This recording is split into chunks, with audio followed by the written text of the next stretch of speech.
우리 교회 바로 앞에 그 전에 여러분 아시죠? 우리가 처음에 이사 왔을 때만 해도 참 좋았어요. 여기 여러분 아시죠? 밭이 있어. 도라지 밭이 있었어요. 참 좋았는데 그래서 한 4년 지나고 나니까 이게 건물로 바뀌었어요.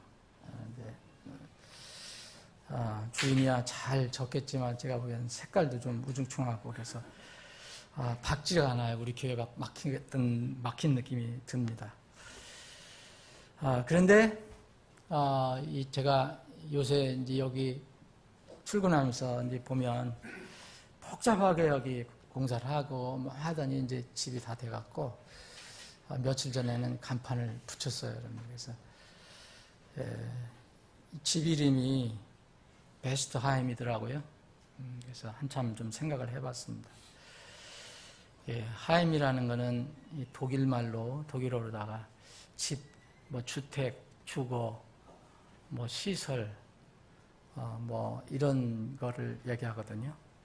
뭐 집회 장소, 또 뭐 고향, 본국 이런 뜻도 있더라고요. 근데 베스트라고 가장 좋은 집이라고 주인은 붙여놨어요. 가장 좋은 집. 가장 좋은 집인지는 모르겠지만 어쨌든 좀 생각을 좀 해봤습니다. 우리는 이 세상에 살아갈 때 누구든지 다 이름을 이게 좋은 이름을 갖기를 원합니다. 장명을 이렇게 많이 하죠. 어떤 경우도 그래요. 뭐 건물을 짓든 간에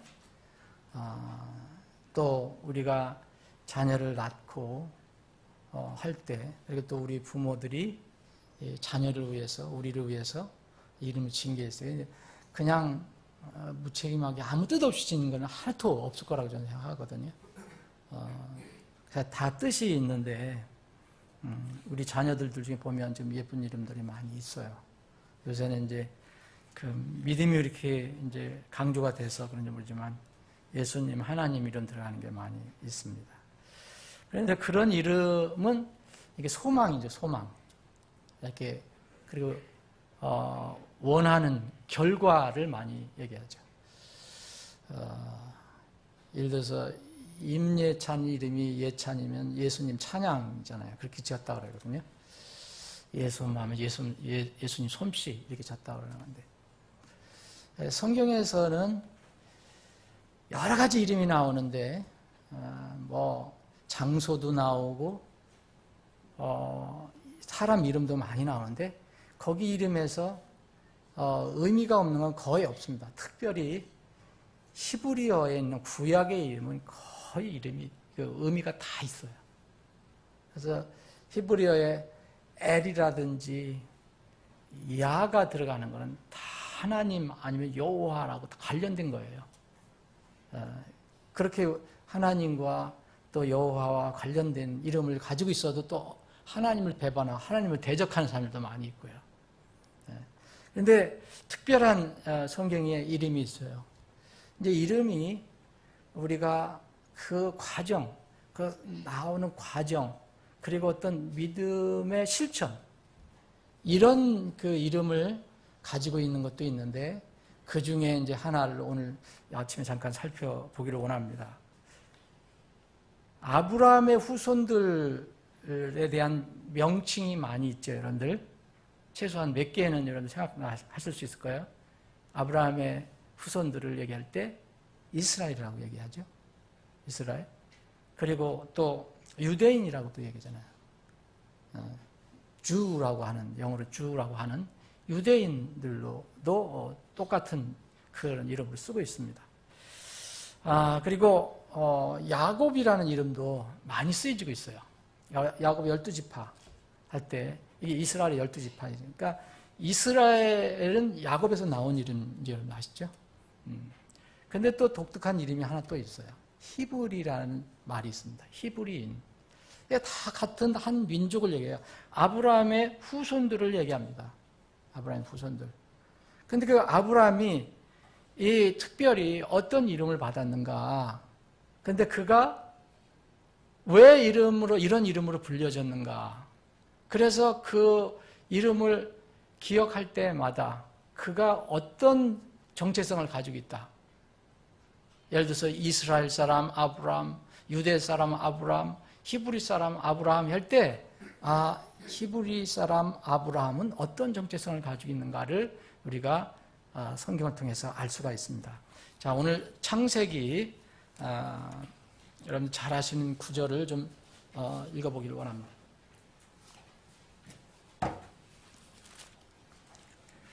11장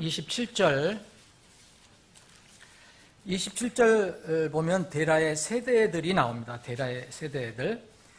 이 데라는 아브라함을 낳았죠.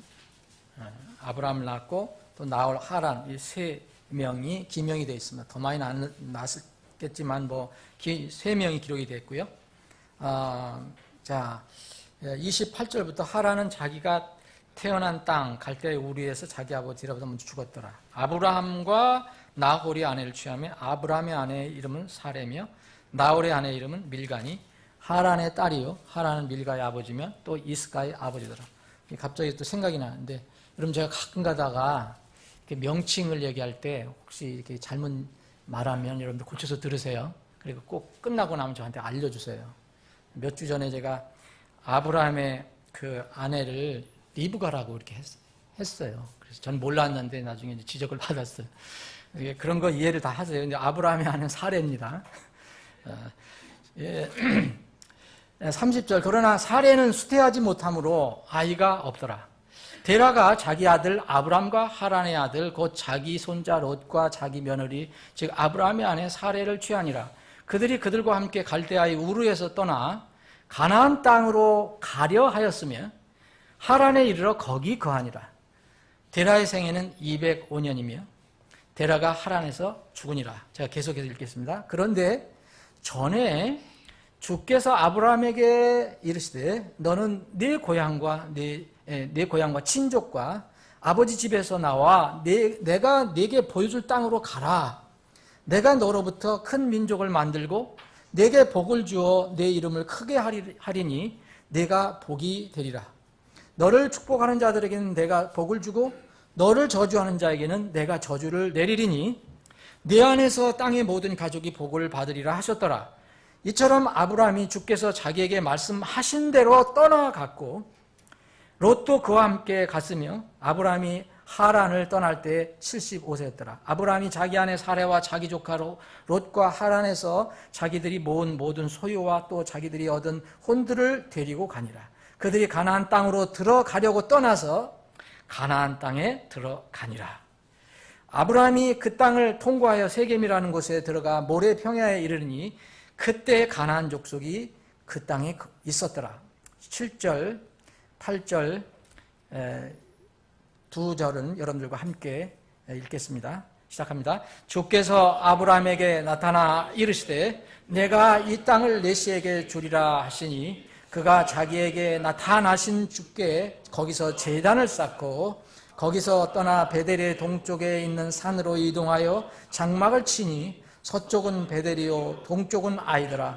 그가 거기서 주께 제단을 쌓고 주의 이름을 부르니라. 아멘. 아버지 하나님, 오늘도 생명의 말씀을 주심을 감사합니다. 겸허한 마음으로 말씀 앞에 부복합니다. 주님께서 우리에게 가르쳐 주시고자 하는 교훈, 필요한 가르침, 지금 이 시간 성령님을 통해서 직접 우리에게 알려주시고 선포해 주시옵소서. 거룩하신 예수님의 이름으로 기도합나이다. 아멘.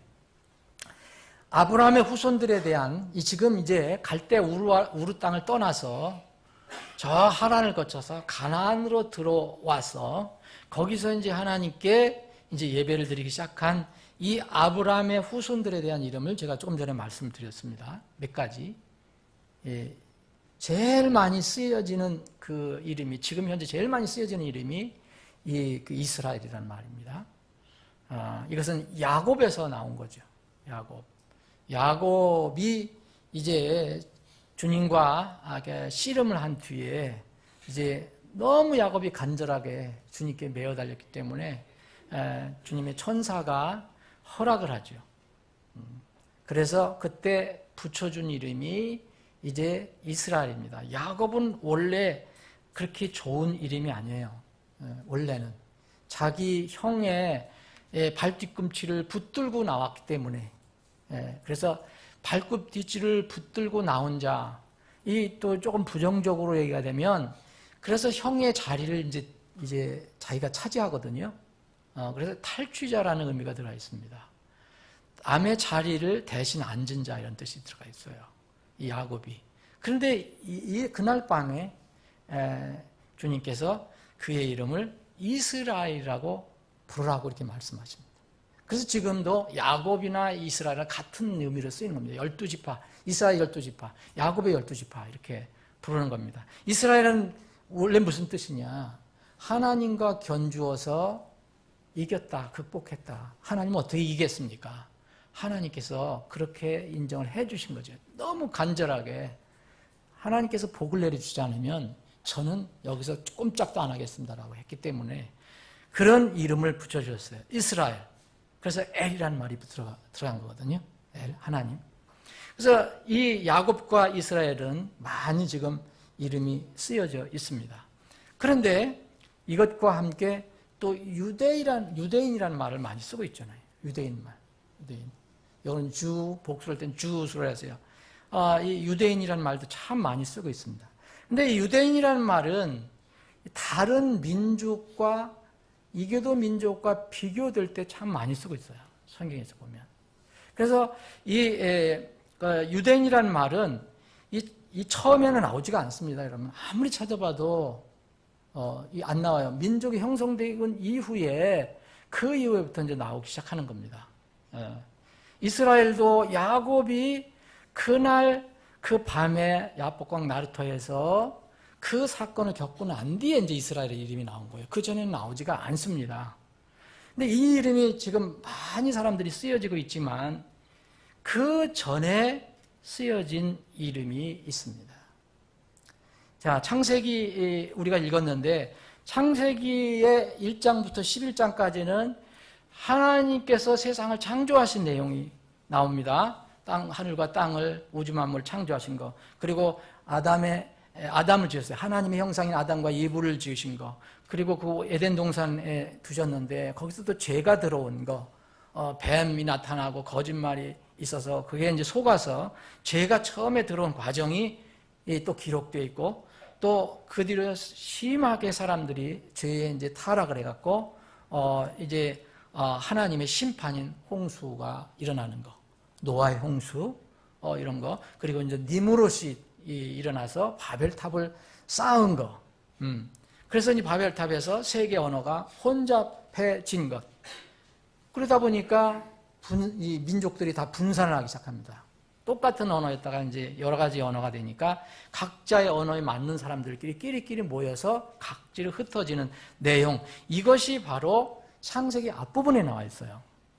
이게 11장 그 앞까지 나왔는데 우리가 지금 읽은 부분은 아브라함이 등장하는 부분입니다. 데라의 아들 아브라함이 이제 등장하는데 여기 12장부터는 좀 성경이 독특하게 이제 진행이 되는데 이 12장부터는 어떤 한 인물, 두드러진 인물이 나타납니다. 그래서 여기서부터는 이 성경의 기록 내용이 아주 급변한다고 볼 수 있어요. 급변해요. 이 11장까지는 전반적으로 누구에게나 적용할 수 있는 모든 사람이 해당되는 거예요. 창조, 그렇잖아요. 창조에 관련된 거, 죄 문제고, 뭐 바벨탑, 언어. 근데 민족이 이 분산이 되기 시작합니다. 그래서 이 12장에서 나타난 인물, 극적인 변화가 일어날 때 나타난 인물이 바로 아브라함입니다. 아브라함. 이제 아브라함은 지금 우리가 읽은 것처럼 저기 가나안 땅에서부터 저쪽 동쪽으로 보면은 지금으로부터는 이라크나 뭐 이쪽 지역에 보면 거기에 페르시아만이 있습니다. 페르시아만 로 흘러 들어오는 큰 두 강이 있습니다. 티그리스 강하고 유프라테스 강이 있는데 그 두 강이 거의 이제 이 페르시아만으로 들어올 때는 몰립니다. 이렇게. 그럼 그 지역이 옛날부터 이렇게 발전한 그런 곳인데 수메르 지역이라고 해갖고 이제 바빌론이 여기서 크게 이제 번성한 곳입니다. 이것 전의 이름이 바로 갈대아 그 지방인데 거기에 특별히 우르라는 도시가 있었어요. 마을. 여기에서부터 이제 나온 사람입니다. 그럼 그때 당시에는 거기는 전부 이교도를 섬기고 있었어요. 그래서 성경은 말하기를 이 데라가 우상숭배자였다. 그럼 뭐 아들 아브라함도 우상숭배였겠죠. 아버지가 그랬으니까. 이 갈대 우리에서 데라의 아들로 태어난 이 아브라함이 나타나게 됩니다.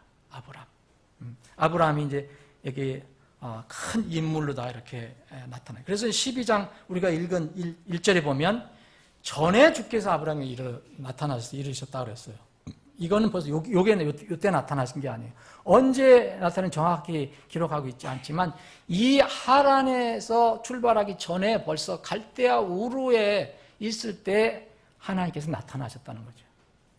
그런데 아버지의 지배를 떨쳐버리지 못하고 아버지가 이제 인도하는 대로 자기가 주도가 돼서 끌고 가야 되는데 아버지가 끌고 가는 대로 가다가 하란에서 상당 기간 머물게 됩니다. 원래 하란이 목적지가 아니잖아요. 그래서 갈대아 우르에서 베라의 아들로 태어난 사람 이름이 뭐라면 아브람 그랬어요. 아브람이라는 것은 이 히브리 말로 아버지란 뜻이 들어있는데 조금 높은 아버지란 뜻이에요. 이렇게 높은 아버지. 뭐 아버지는 다 아버지인데 뭐 높은 이제 그런 게 존칭을 쓴 것 같아요. 높은 아버지, 하이 파더라는 뜻이에요. 이 아브라함이 한 사람의 어떤 사람, 아브라함이 이제 낳을 자식의 정말 높은 아버지로다가 그런 이름이 붙여졌었어요. 근데 이때는 하나님과 개인적인 관계를 맺지 못했을 때죠. 그런데 이때 하나님께서 아브라함이었을 때 나타나셔서 너는 고향, 친척, 그리고 아버지 집을 떠나서 내가 인도하는 땅으로 가라. 이 명령을 하셨어요. 그래서 이 명령을 듣고 이제 움직이기 시작한 것이 이제 아브라함입니다. 근데 아버지 데라가 주도권을 놓지 않는 거예요. 그래서 데라가 끌고 갑니다. 아들에게 무슨 어떤 말을 들었겠죠. 그래서 데라가 전부 끌고 가서 이제 어디까지 가냐. 데라는 직접 이게 명령을 들은 적이 없어요. 그러니까 가다가 보니까 좋은 데가 보였거든요. 그래서 하란에 머무르고 맙니다. 그래서 하란에서 이제 죽게 되는데 아버지가 죽고 난 뒤에 아브라함이 이제 다시 하나님 말씀을 생각해서 그것을 이제 순종해서 출발하는 내용이 바로 12장, 창세기 12장에 나와 있는 것입니다. 그런데 이 아브라함이 우리가 알고 있는 지금 아브라함으로 된 동기가 있어요. 자, 민족적인 유대인, 그리고 민족적으로 이제 이 이스라엘 사람이라는 뜻, 민족적으로 히브리인이라는 이런 뜻은 어떤 의미가 있는 것인가? 다시 말씀드리면 유대라든지 이스라엘이라든지 여기 다 의미가 있습니다. 유대라는 의미는요, 이게 야곱이 낳은 12아들 중에서 네 번째 아들이 있었어요. 네 번째 아들. 그게 이름이 유다예요. 유다. 그래서 유다에서 나온 것이 유대인이에요. 유다라는 것은 원래 찬양이라는 뜻이거든요. 찬양. 좋은 이름입니다. 이 찬양, 르벤, 시몬, 레위, 유다, 네 번째 아들 이름이 이 찬양이라는 뜻인데, 프레이즈라는 말인데, 이 이름에서 나왔어요. 그래서 원래 유대인이라는 뜻은 찾아보면은 유다의 후손이라는 뜻입니다. 유다의 후손. 그 정통을 누가 물려받습니까? 유다로부터 물려받게 되거든요. 유다가 물려받게 되거든요. 그래서 유대 민족은 그런 뜻이 있어요. 근데 이스라엘은 아까 말씀드린 대로 야곱의 이름이 이스라엘로 바뀐 거죠. 하나님과의 관계가 형성이 됐어요. 이러한 이름이 있는데 아브라함은 다 유대 민족의 조상이라고 하고 뭐 이스라엘 민족의 조상이라고도 합니다. 그런데 아주 흥미로운 이름이 있어요. 그는 성경에서 이 이스라엘 사람이다, 유대인이라고 이름을 불린 적이 없어요. 아브라함은요. 대신 어떻게 불렸느냐? 히브리 사람이라고 불렸습니다. 히브리 사람. 이 유대와 이스라엘 이 두 단어는요, 아브라함이 죽은 뒤에 생겨났습니다. 이 단어는. 그 후손들을 통해서. 그래서 믿음의 그 후손들이 그 아브라함의 믿음을 가졌기 때문에. 그래서 그 아브라함을 믿음의 조상이라고 이렇게 부릅니다. 이 두 단어 대신 유대 민족이나 이스라엘 민족이나 야곱 민족이나 이런 대신 아브라함에게 붙여졌던 것은 히브리인이라는 말입니다. 히브리인. 자, 거기 14장을 보시면 창세기 14장 보면 창세기 10장에서는 이제 소돔과 고모라에 있었던 롯이 이제 각 도시국가가 싸우다가 롯이 포로로 잡혀가는 장면이 나오잖아요. 이걸 이제 아브라함이 가서 구출하는 내용이 나옵니다. 이 11절, 14장 11절 그들이 소돔과 고모라의 모든 재물과 그들의 모든 양식을 빼앗아 가기 자기 길로 가고 소돔에 거하던 아브라함의 조카 롯과 그의 재물도 취한 뒤 떠나갔더라. 전쟁에서 이 포로로 끌려갔어요. 근데 이 소식을 들은 이제 아브라함이 어떻게 했는가? 한 사람이 도피하여 여기 처음으로 이제 히브리라는 말이 나온 겁니다. 히브리 사람 이렇게 나오죠, 여러분? 히브리 사람. 여기는 또 히브루라는 말이 나오는 거예요. 이 히브리 사람이라고 이 아브라함을 아주 지칭을 합니다. 아브라함에게 그것을 고하니 이는 아브라함이 아모리 족속 마므레의 평야에 거하였기 때문이라. 마므레는 에스골의 형제요 또 아넬의 형제더라. 그 니들이 아브라함과 동맹을 맺더라. 그래서 이 아브라함이 출정을 해갖고서 다시 다 찾아옵니다. 롯도 다시 회복시키고요. 다시 찾아오고. 그래서 여기서 그 유명한 멜기세덱 왕을 만나게 되고, 그래서 아브라함이 그분께 10의 1을 다 드리는 그런 장면이 나옵니다. 그래서 여기 히브리 사람 아브라함이라는 이름은 이 성경에서 유일하게 쓰이는 거예요. 유대인이라는 말 쓰여진 적 없습니다. 이스라엘 사람이라고 아브라함이 붙여진 적이 없어요. 야곱 사람이라고 붙일 수 없어요. 물론 다 후세에 있는 사람들이니까. 근데 성경은 창세기 14장 23절에 처음으로 히브리 사람 아브라함이라고 불러주고 있습니다. 아브라함 이후에는요, 히브리인과 유대인은요, 동일한 것으로 사용하고 있어요. 동일하게. 다른 민족들은, 다른 사람들은 다, 그리고 이스라엘 사람들도 다 똑같은 의미다라고 생각합니다. 예레미야를 하나 보십시오. 예레미야를 한번 보겠습니다. 34장을 보시면 흠정역 대학 성경 가지고 계신 분은 1183쪽입니다.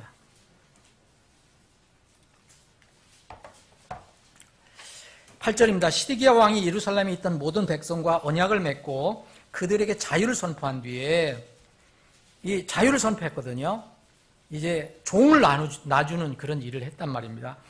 주께로부터 예레미야에게 임한 말씀이 이러하니라. 그 언약은 곧 각 사람이 히브리 남자나 히브리 여자인 자기 남종이나 자기 여종을 놓아주어 자유로이 가게 하고 아무도 그들에게 곧 자기 형제 유대인에게 섬김을 받지 못하게 한 것이다. 자, 여기 예레미야 34장 9절에 보면 히브리 남자, 히브리 여자를 똑같이 뭐라 하냐면 유대인으로 보고 있습니다. 유대인. 자기 형제 유대인.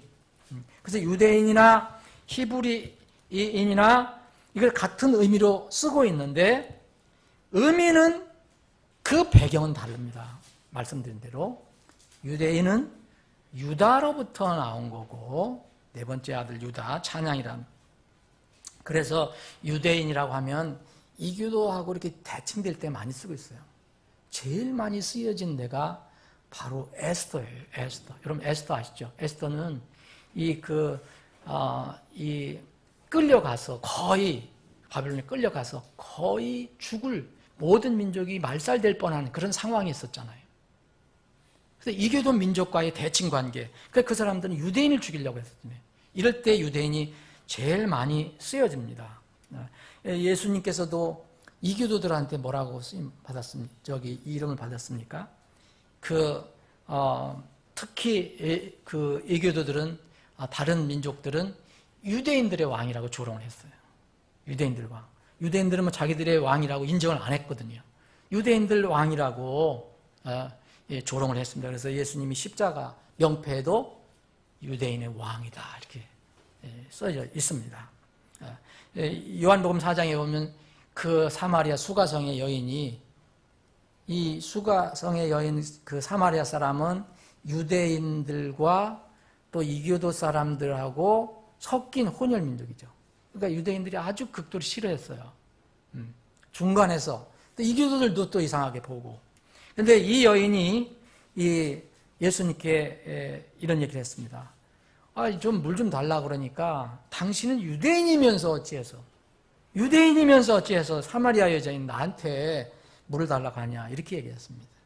그래서 이렇게 대칭될 때 유대인이라는 말을 많이 쓰고 있습니다. 그런데 지금 우리가 읽은 것처럼 히브리인이나 유대인이나 같은 의미인데, 그럼 히브리인은 어디서 왔느냐?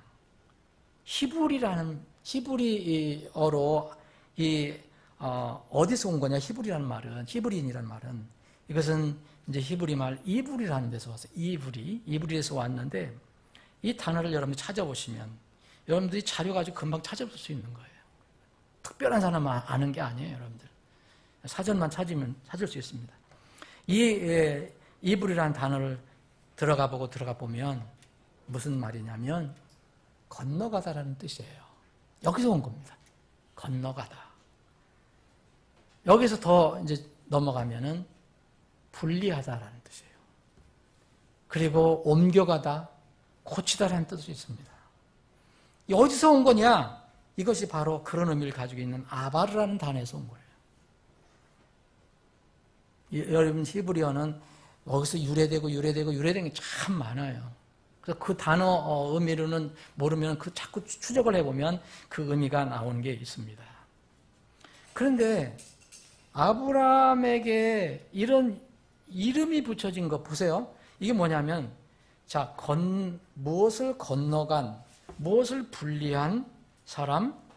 아브람. 이런 뜻이에요. 네. 만약 이것을 그렇게 그대로 붙인다면, 어디로 옮겨간 아브람. 이런 뜻입니다. 근데 좀 이상하지 않아요? 이 사람에게 붙여진 이름이. 아니, 무슨 예수님의 솜씨 이런 걸 하면 얼마나 좋겠습니까? 베스트 타임. 세상에서 가장 좋은 집. 이게 뭐 얼마나 좋겠어요. 근데 건너간 사람, 아브라함, 이런 것을 붙여줬습니다. 여기에는 의미가 있습니다. 데라의 아들 아브라함은 그 하나님 명령을 들었을 때 그거를 실천하는 실제의 믿음을 보여줬어요. 듣고 그 자리에 있었던 게 아닙니다. 그가 믿고 실천한 것은 뭡니까? 아버지도 우상숭배였고, 그때 갈대우르는 다 우상숭배였으니까 이교도 땅 갈대우르에서 떠나서 하나님께서 인도하신 땅으로 옮겨 가라. 너는 내 아비집, 내 친척을 떠나서 내가 인도하는 땅으로, 지시한 땅으로 가라. 그런 말씀을 듣고 움직인 사람입니다. 이것이 우리가 오늘 읽은 창세기 12장 그 앞에 부분입니다. 그는 하나님 말씀을 듣고 실행한 사람이에요. 물론 그가 중간에 아버지의 그런 리드를 벗어나지 못하고 하란에가 상당 기간 머물렀지만 다시 그 생각을 다시 새롭게 해서 다시 출발해서 다 떠나고 버리고 건너서 이제 가나안 땅에 들어가게 됩니다. 이렇게 믿음의 그 걸음을 걷기 전에 그는 하나님과 단절된 상태에 있었어요. 하나님 대신 이교도 신들을 섬기는 그곳에서 육신의 아버지 데라의 밑에서 살고 있었어요.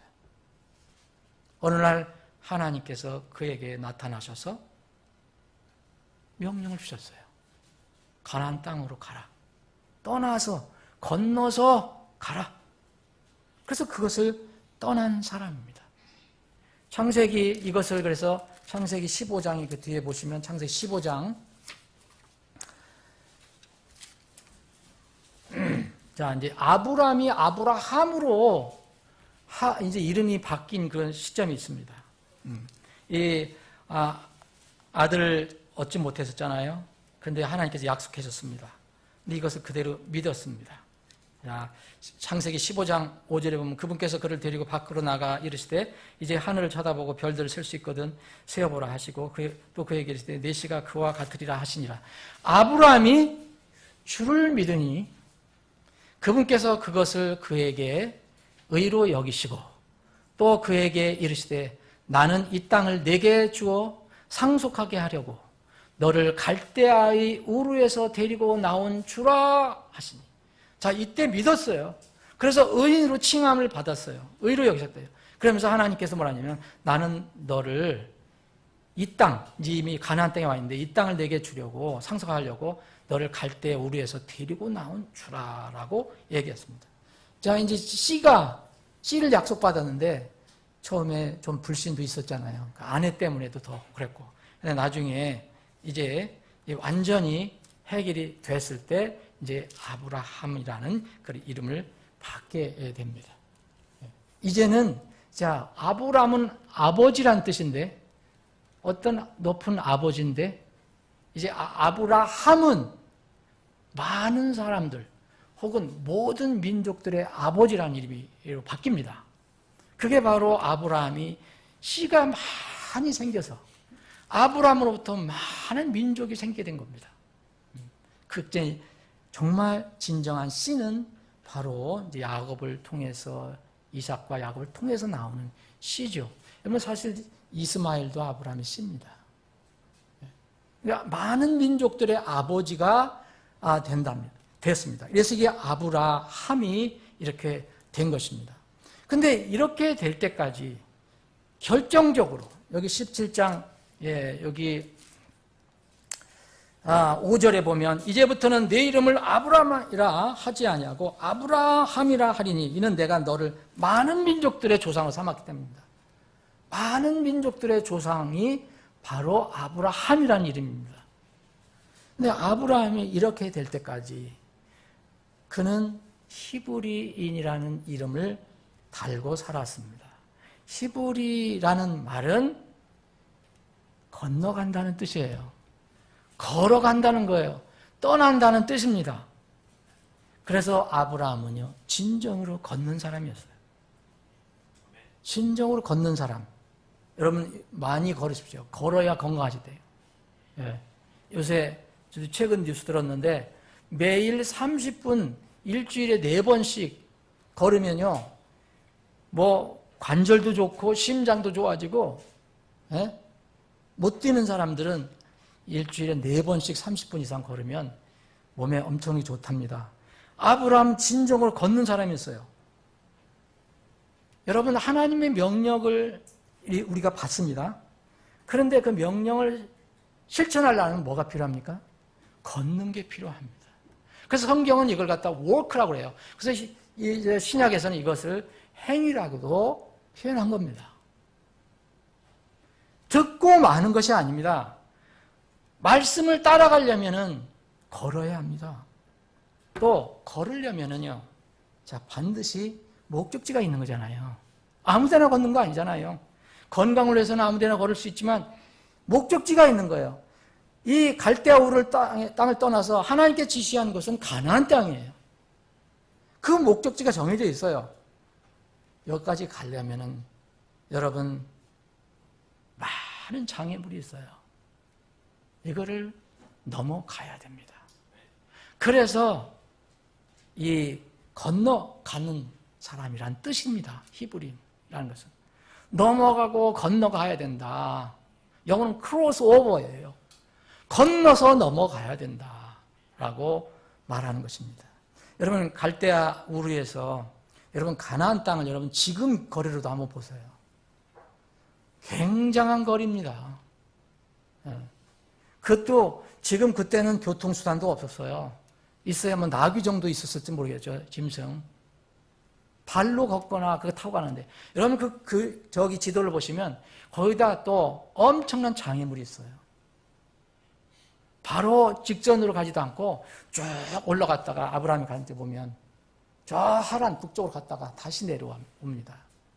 여기에는 강들이 있는데 큰 강, 티그리스 강, 유프라데스 강이 있는데 이 강 또 지강이 많아요. 지강, 지류가.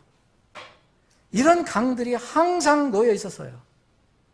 이걸 건너가야 했습니다. 그래서 어떤 사람들은 히브리라는 말을 물을 건넌 사람, 강을 건넌 사람이라고도 이야기합니다. 자, 거기 이제 명령을 받았습니다. 걷고 걸어가려면은 많은 장애물이 있어요. 높은 산도 있고 좁은 골짜기도 있을 것이고, 그런데 제일 어려운 것이 아마 강이었을 것입니다. 강. 그 갈대아 지역에 모이는 큰 두 강, 티그리스 강, 유프라테스 강, 이게 있는데 동쪽에 있는 티그리스 강은 건너지 않는다 하더라도 서쪽에 있는 유프라테스 강은 반드시 건너야 이 가나안 땅에 들어가게 되어 있습니다. 지금처럼 날아다닐 수 없는 거고 반드시 이 강을 건너가야 합니다. 제가 보기에는 이 지도를 살펴보니까 아브라함이 갈대아 우르를 떠나서 그 유프라테스 강 어귀에 있는 이 갈대아 우르를 떠나서 하란까지 가려면은 최소한도 한 번은 건널 것 같아요. 최소한 그 유프라테스 강을. 왜냐하면 유프라테스 하란이라는 곳은 유프라테스 강 그 북쪽에 상류에 왼쪽에 있는 게 아니라 오른쪽에 있어요. 강 오른쪽에. 거기 가서 수십 년 동안 머물러 있었던 겁니다. 거기를 건너야 합니다. 거기를 다시 떠나서 이 이스라엘로 오려면 반드시 유프라테스 강을 건너야 합니다. 지강은 제쳐놓고라도. 그러면 가나안 땅에 거기 오면 또 무슨 강이 있습니까? 요단강이 있어요. 요르단강도 건너야 합니다. 아브라함은 하나님의 말씀을 따라서 우직하게 꾸준히 길을 걸어갔습니다. 어느 날 유프라테스 강을 건너게 됐을 것이고 또 요르단강을 건넌 것입니다. 건너서 넘어간 것입니다. 건너서 넘어가서 거기 가나안에서 새로운 삶을 시작한 거죠. 그게 아브라함입니다. 그는 이기도 땅인 갈대아 우르를 떠나서 우상 숭배하던 생활을 청산하고 하나님께 지정하신 땅으로 건너 옮겨간 것입니다. 그래서 이 말에서 불리하다는 말도 나왔어요.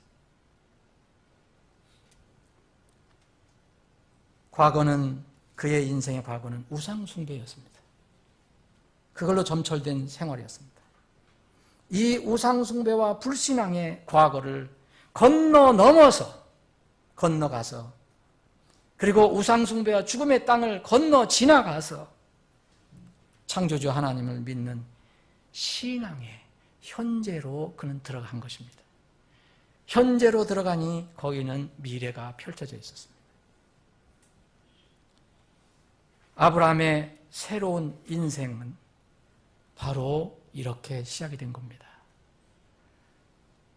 이 본문을 여러분들이 살펴보시면 분명하게 이러한 아브라함의 인생이 거기에 축약이 되어 있어요.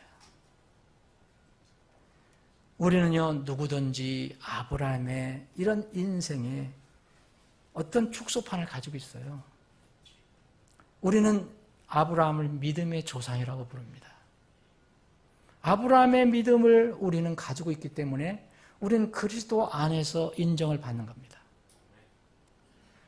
아브라함의 믿음, 이스라엘 사람들, 육신적인 이스라엘 사람들은 자기는 아브라함의 자손이라고 얘기했지만 아브라함이 믿었던 그 바른 믿음, 하나님만을 믿는 믿음, 은혜로 믿음으로 실천으로 인정받는 그런 믿음, 그것을 갖지 못하고 율법에 매여 있었습니다. 그리고 자기 육신의 피로만 생각을 했어요.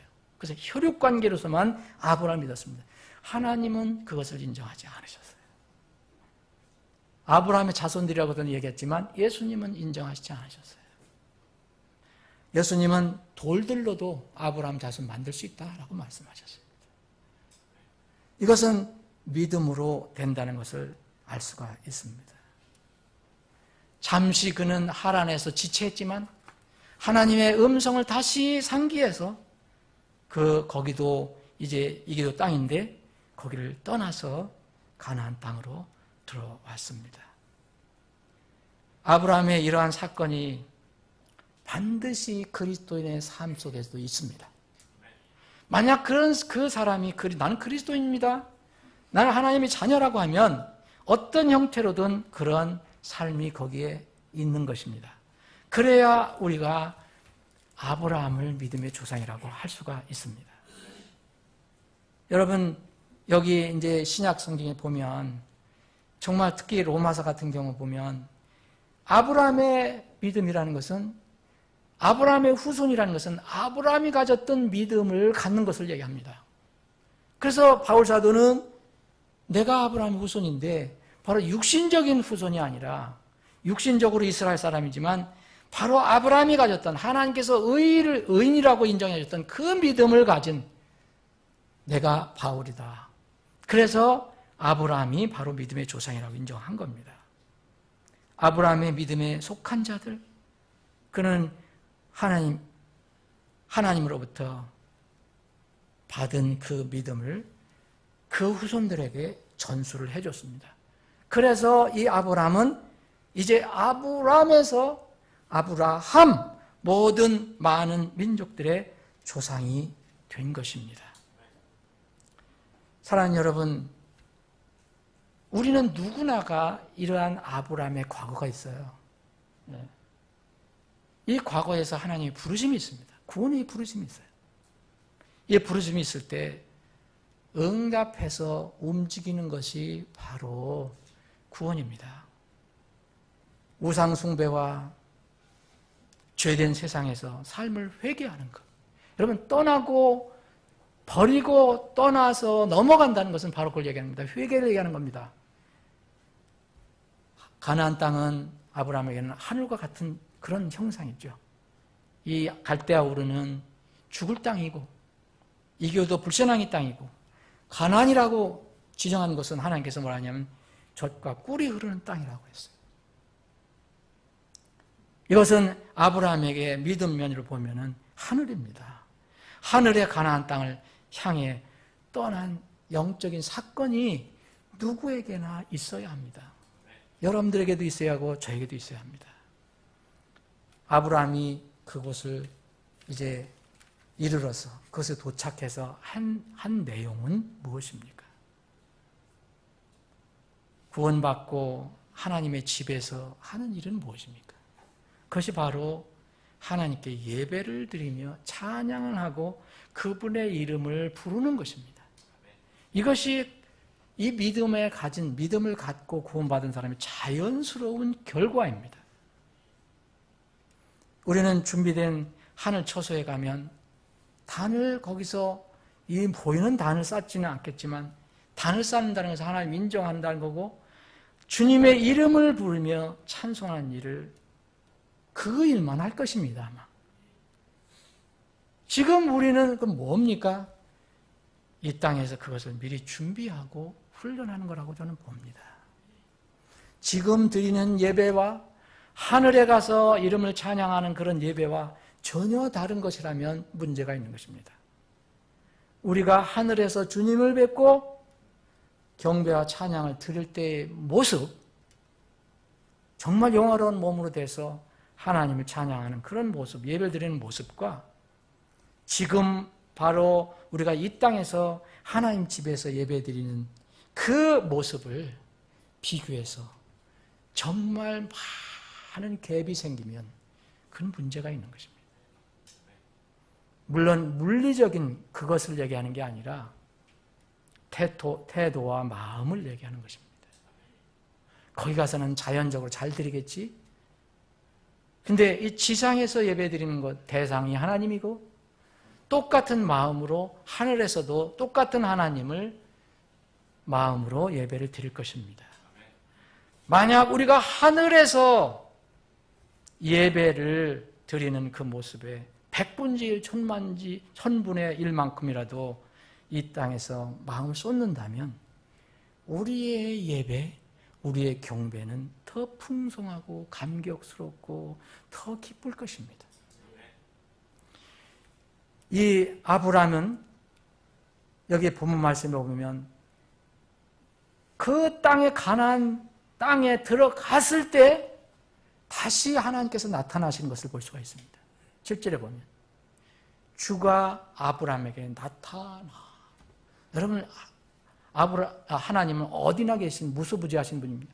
하란에 있을 때 하나님 거기 없었습니까? 갈대아 우르 있을 때 하나님 없었습니까? 특별히 이렇게 성경은 얘기합니다. 하나님께서 순종해서 그 가나안 땅에 들어갔을 때 아브라함에게 하나님께서 주께서 아브라함에게 나타나 다시 말씀을 하십니다. 이 땅을 내시에게 주겠다. 이 약속을 다시 하시니까 아브라함은 거기에 이렇게 기록하고 있습니다. 자기에게 나타나신 주께. 거기서 제단을 쌓고. 여러분, 우리가 주님을 이렇게 직접 눈으로 보지 못했지만 여러분 말씀으로 와닿을 때, 말씀으로 여러분들에게 임재할 때 하나님 그의 예배를 드리는 것입니다. 이때 아브라함이 나타났다는 것은 모습을 보여주셨다고 보지는 않습니다. 그런데 뭔가 하나님의 임재가 있었어요. 그럴 때 그는 거기서 주께 제단을 쌓습니다. 이 단은 쌓을 수가 없었던 거예요. 하란에서 쌓을 수도 없고 갈대아 우르에서 쌓을 수도 없었어요. 비로소 하나님이 나타나셔서 이런 약속을 다시 이렇게 해주셨을 때 자기에게 나타나신 주께 제단을 쌓고 또 어디를 움직여서도 또 장막을 치러 또 옮겼잖아요. 거기서도 그가 거기서 주께 제단을 쌓고 주의 이름을 부르니라 그랬습니다. 사랑하는 여러분, 우리는 예배의 인생입니다. 구원받은 사람은 하나님을 찬양하고 경배하는 인생입니다. 그게 꼭 여기 정해진 이 시간에만 하는 게 아니라 삶이 그렇다는 것입니다. 여러분들이 세상에 나가서도 그건 예배의 인생이 되어야 합니다. 주가 거기 나타나심을 믿고 예배해야 됩니다. 사랑하는 여러분, 말씀을 정리하겠습니다. 아브라함은 많은 여러 가지 이름 중에서 그 민족을 가르치는 이름 중에서 특별히 히브리인이라는 이름으로만 불리다가 갔어요.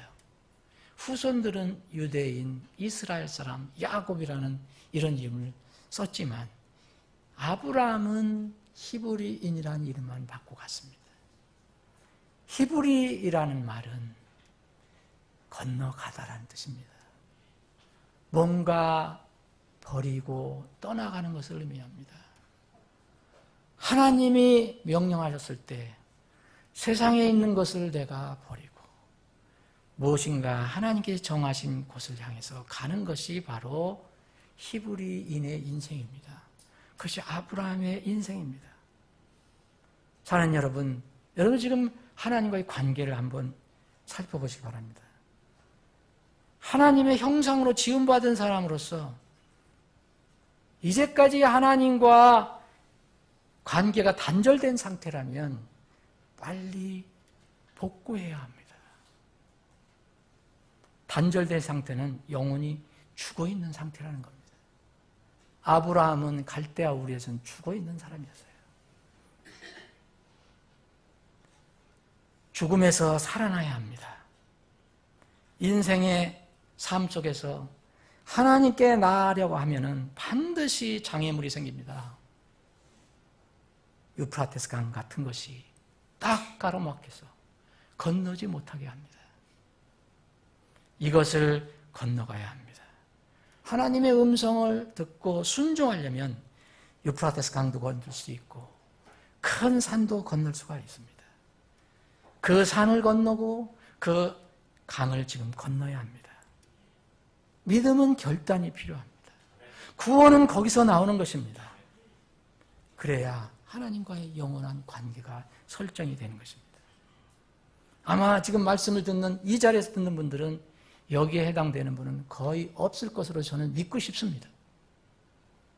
이 말씀을 다른 방법으로 듣는 분들 중에서는 상당수 있을 것입니다. 내가 아직도 갈대아 우를 떠나지 못하고 있다라면 이제 건너갈 결단을 해야 됩니다. 또 과거에 이미 믿음으로 하나님의 관계를 맺은 여러분들과 저라면 이 문제를 생각해 봐야 됩니다.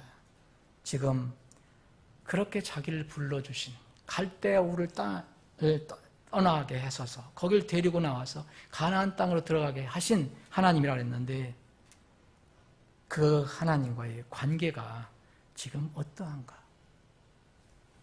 혹시 소원한 상태가 아닌가? 여러분, 잘 교통이 되지 않고 하나님과 막힌 상태가 아닌가? 기도와 찬양의 삶이 내 삶 속에 없다. 그럼 이게 막혀 있는 것입니다. 세상 것이 내 삶을 거의 인도하고 있다. 데라가 나를 끌고 가고 있다. 부름은 받았지만 여전히 데라가 나의 주인이 돼서 그 결국 간 곳에 머무른 곳이 하나이라면 여러분 하나님과의 관계가 지금 막혀 있는 겁니다. 지금 다시 강을 건너야 합니다. 하나님과의 교통을 막고 있는 세상의 강, 육신의 강이 있어요. 그게 유프라테스 강이 될 수도 있고 요단 강이 될 수도 있을 것입니다. 여러분 그 강을 건너십시오. 여러분 삶을 돌아보시고 빨리 하란을 떠나서 유브라테스 강을 건너고 또 요단 강을 건너서 가나안으로 들어가십시오. 젖과 꿀이 흐르는 땅이라는 표현은 말씀이 넘치는 땅입니다. 말씀과 가까이 하는 삶을 살게 되기를 원합니다. 바울 사도는 고린도 교회에게 우리는 믿음으로 걷고 보는 것으로 걷지 아니하노라고 얘기했습니다. 이것이 우리에게 필요합니다. 마지막 때가 가까이 오고 있는 지금 불행하게도 정말 불행하고도 슬프게도 주님의 오심을 조롱하는 사람들이 점점 늘어나고 있습니다. 그리고 주님의 오심을 조롱하지 않더라도 자신의 육신의 정욕을 따라 걷는 사람들이 점점 늘어나고 있습니다. 믿음이 성장되는 게 아니라 퇴보되는 사람이 더 많이 늘어나고 있습니다. 하나님께 더 가까이 가는 사람들이 늘어나는 것보다 하나님께서 더 멀리 가는 사람들이 늘어나고 있습니다. 유다서 1장 18절에 보면 자신의 정욕을 따라 걷는 사람들이 많이 있다라고 얘기합니다. 여러분, 이런 상태로 우리가 주님을 맞게 되면 계시록 16장 15절에 있는 것처럼 벌거벗은 상태로 주님을 만나는 것입니다. 벌거벗은 상태로 만나지 않기를 바랍니다. 믿음으로 말씀을 따라 걸어가야 합니다. 그러면은 주님과 함께 영광 속에서 걸어갈 것입니다. 이런 믿음으로 걷는 복이 여러분들에게 충만하기를 원합니다. 기도하시겠습니다.